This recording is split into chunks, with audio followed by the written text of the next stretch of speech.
সবার রাজনীতি করা কি ম্যান্ডেটরি?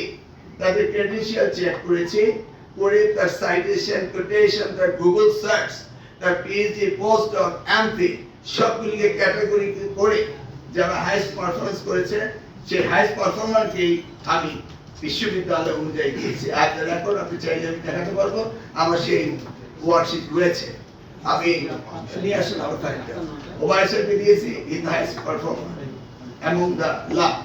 সো আমরা শিক্ষাগত যোগ্যতাকে সবচেয়ে বেশি গুরুত্ব দিয়েছি। এই মন্ত্রণালয়ে ডেকে আনার জন্য আমরা দুঃখিত, কিন্তু বেশ কয়েকটি বিষয় রয়েছে, তাই ভাবলাম আপনাদের সাথে আনুষ্ঠানিকভাবে এই ঘোষণা করি।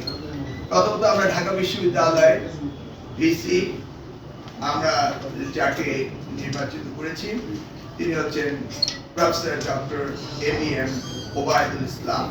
বর্তমানে তিনি উপাচার্য বাংলাদেশ উন্মুক্ত বিশ্ববিদ্যালয়ে রয়েছেন, তিনি ঢাকা বিশ্ববিদ্যালয়।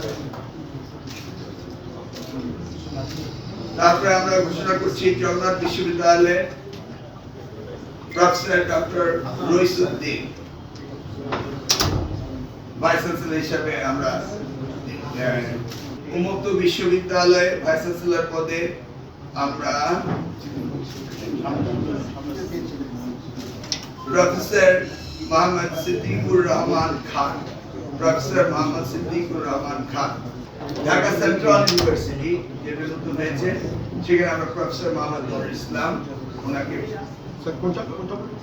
সেন্ট্রাল ইউনিভার্সিটি ঢাকা সেন্ট্রাল ইউনিভার্সিটিতে আমরা দিয়েছি প্রফেসর মোহাম্মদ নুরুল ইসলাম।